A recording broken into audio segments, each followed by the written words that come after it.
Mangá versus anime. Ai, ai, ai. Vai dar zebra. Vai, bagaceira, vai. Attack on Titan. Sem dúvidas, um dos mangás já feitos de todos os tempos.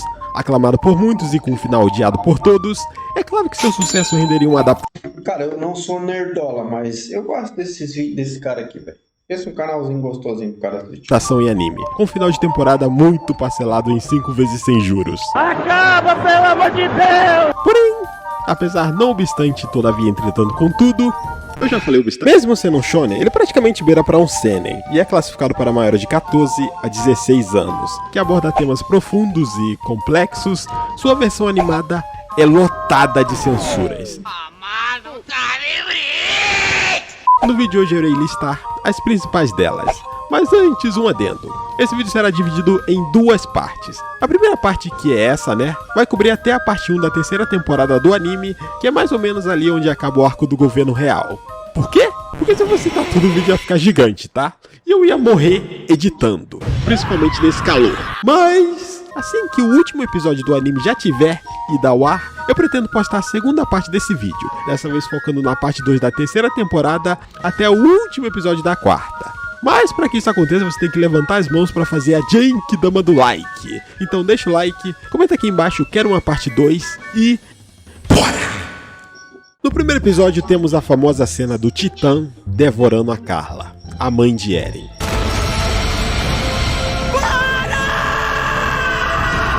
O que vira uma das principais motivações do protagonista no decorrer da obra. Mal sabia eles no que se ia dar. Só que se você analisar bem, eles não mostram o Titã devorando ela de forma explícita. Só vemos o sangue jorrando e voando pelo ar. O que é uma cena até bem bonita, né? Não a tragédia em si, tá? Mas a animação do sangue voando, tá ligado? As gotículas no ar. É uma parada que eu achei bem maneira. Mas no mangá isso é retratado com detalhes um pouco mais macabros. Primeiro porque mostra ela vomitando sangue, né? Após ser pega pelo Titã. E depois ela sendo mastigada, com suas pernas entre os dentes do bicho.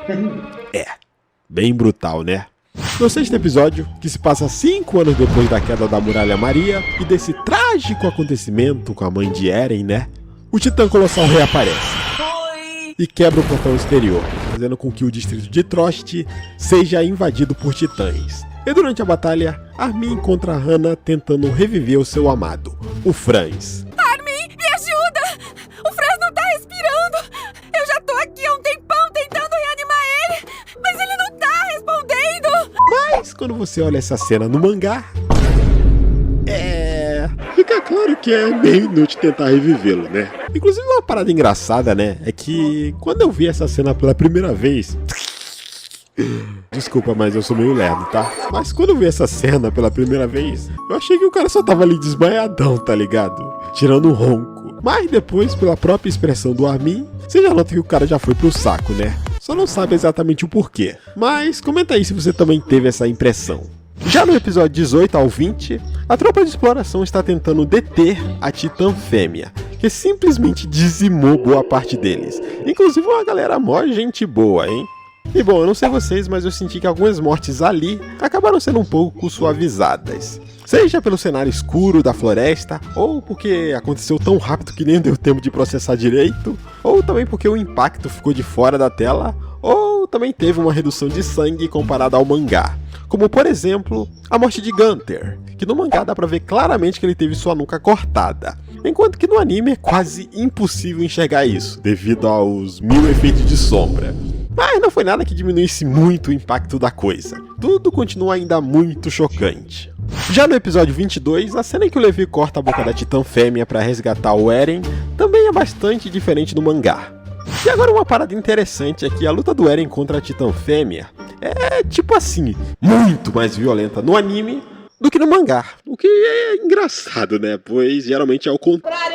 Já que no anime mostra muito mais cidadãos morrendo e também tem o Eren no modo Berserk, fazendo picadinho dela. E é uma parada que não tem no mangá.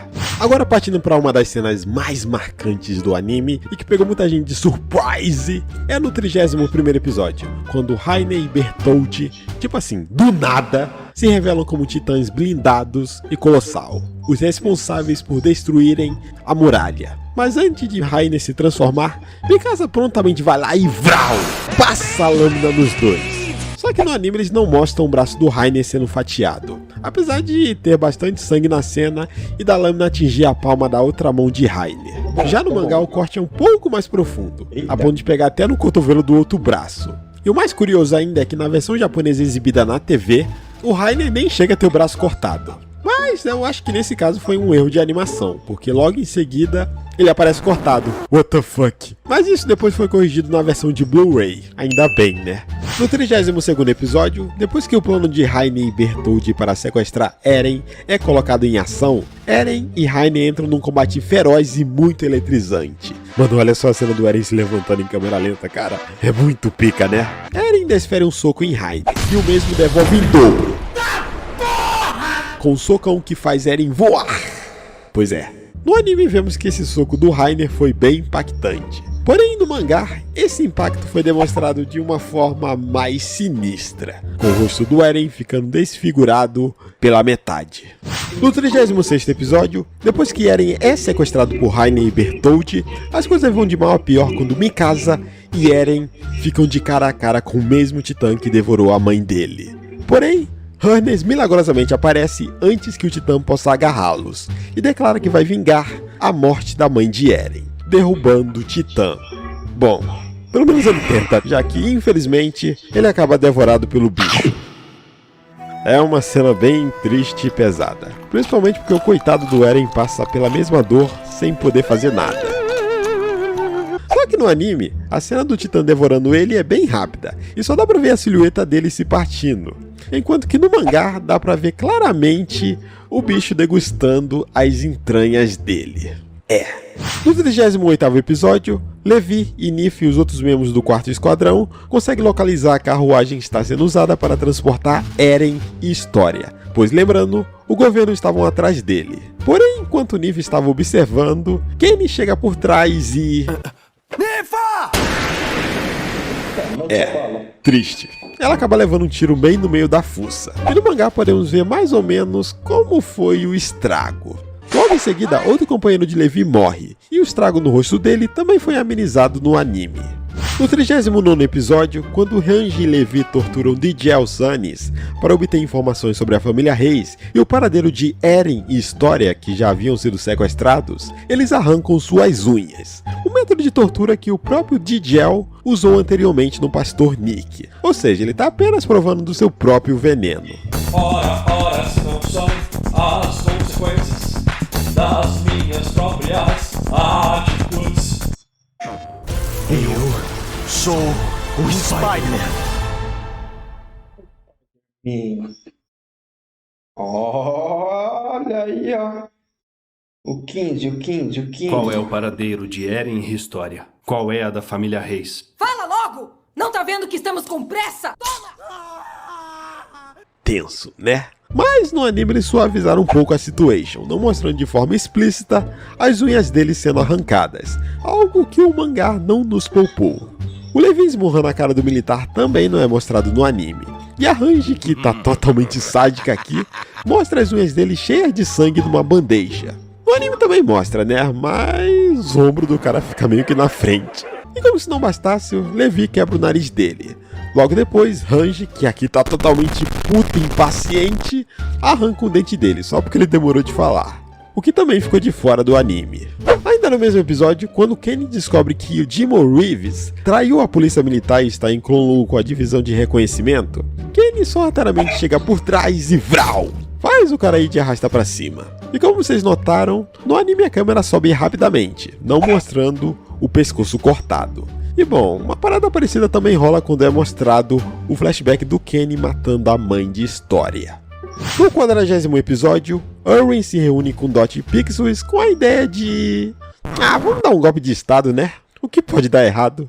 No mangá, Pixels pergunta a Erwin se eles vão tomar o poder na base da força. E para representar isso, no mangá temos esse belo painel com os soldados da tropa de exploração segurando a cabeça do rei, caso eles fossem usar a violência. E logo embaixo temos os cidadãos olhando para tudo isso com uma cara de bunda.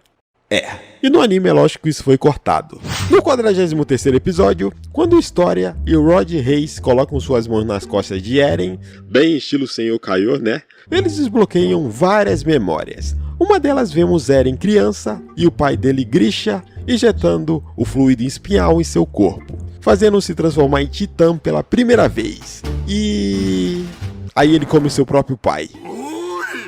As consequências disso, um braço aqui, um corpo jogado ali. Só que no anime esse flashback é bem The Flash.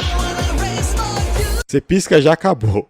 Mas no mangá podemos ver com clareza as sobras do corpo de Grisha. Ainda no mesmo episódio, o pai de História conta como Grisha, o pai de Eren, invadiu a caverna subterrânea dentro da capela e matou a família Reis. E aí nós vemos um flashback onde Grisha, na sua forma titã, luta contra Frida Reis, onde ele consegue rasgar a nuca dela junto com sua cabeça, a devorando e adquirindo seus poderes. Só que repare como no anime tem toda essa fumaça e efeito de luz e sombra para tentar esconder Grisha arrancando a espinha de Frida Reis junto com sua cabeça. E depois ele ainda esmaga e pisa na mãe de Frida e seus irmãos, com Rod Reis sendo o único sobrevivente para contar a história. Sacou? Mas desculpa, eu tinha que fazer essa piada. E a cena dele matando a família também foi bastante suavizada no anime, já que no mangá, o cara até vomita sangue depois de ser esmagado. Ainda no mesmo episódio, após o golpe de estado ser bem sucedido, todos os membros do governo real foram presos. E é aqui que Zachary, general do comandante do exército real, líder das 3 divisões, mostra seu lado psicopático, quando enfia o funil no rabo de um nobre. Pois é.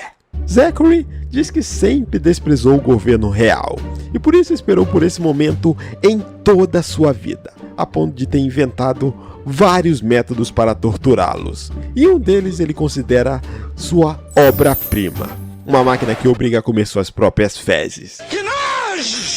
É uma cena bem a la centopeia humana. No anime a gente não vê direito, já que a cena foi enquadrada de uma maneira em que Zachary cobre boa parte da engenhoca. O que é até bom, porque, acredite, não é uma visão muito bonita, tá?